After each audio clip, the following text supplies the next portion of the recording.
Greetings, everyone.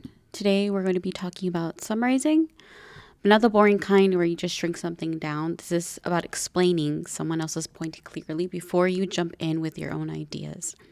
Just a quick note, this comes from They Say, I Say, which basically says that academic writing is a conversation. And just like in real life, you can't respond to someone if you don't actually listen to what they said first. Let's get started. Okay. In college, writing summarizing is kind of a big deal. So if you want to respond to an article, you first have to show what you understand about it.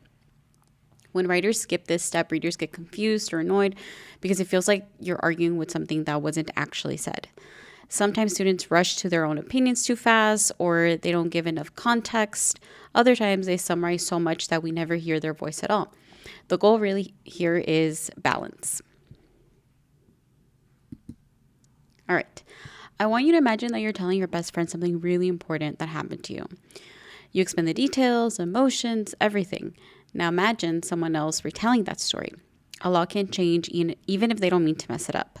That's what summarizing is like. You're retelling someone else's story or argument, and you're in charge of making sure it still sounds like what the original person actually meant. So I'll give you some time to read this quick snippet.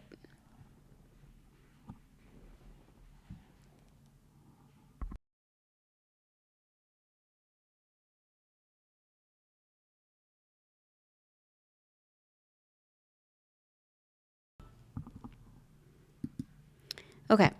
Now imagine that your friend retells your story and suddenly it sounds dramatic, incomplete, or just off. That's usually how authors feel when they're misquoted or misrepresented. A good way to check your summary is to ask yourself, would the author agree that this is their point? Even if you don't agree with them, they should still recognize their argument in your summary.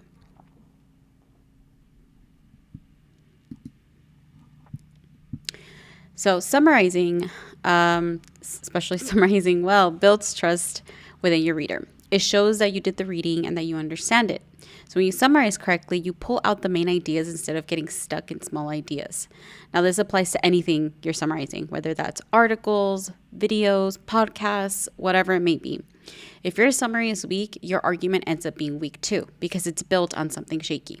So we want to make sure that we summarize correctly, no matter what we're summarizing. Now, a lot of writers avoid summarizing because they think it's obvious or boring or unnecessary. Some people don't want to go back to reread the article carefully. Others think responding means immediately disagreeing. But you can't really respond unless you understand the argument first. Even if you completely disagree with the source, you still need to show that you get what it's saying. Now, there are a few common mistakes that we see all the time. One is not including enough of the author's ideas, so the summary feels vague. Another is including too much, which turns it into a list of points instead of a summary. And a big one is sneaking your opinion into the summary too early. So you want to save your reaction for later. First, you want to explain what the author is saying. Here we go. So strong summary finds balance between being accurate and being useful. You don't need every single detail, but you do need the main idea and the purpose. At the same time, you're shaping the summary around what matters for your essay. So yes, you're being fair to the author, but you're also setting up your own focus.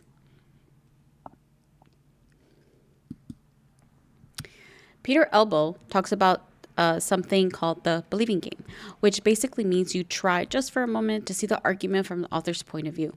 You're not agreeing forever, you're just trying to understand. So when writers don't do this, their summaries can sound biased or dismissive, even if they don't mean to.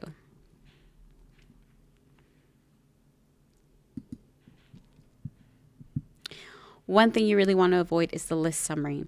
That's when you say things like, first author says this, then they say this, then they say this. It sounds robotic and doesn't really tell us actually what matters. Instead, focus on the big picture. What is the author trying to convince the reader of overall?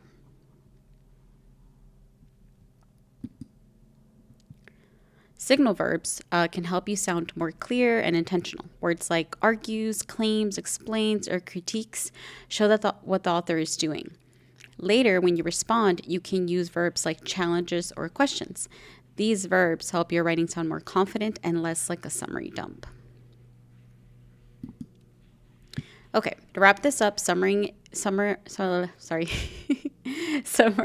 well is one of the most important skills that you'll use in this class and in others, actually.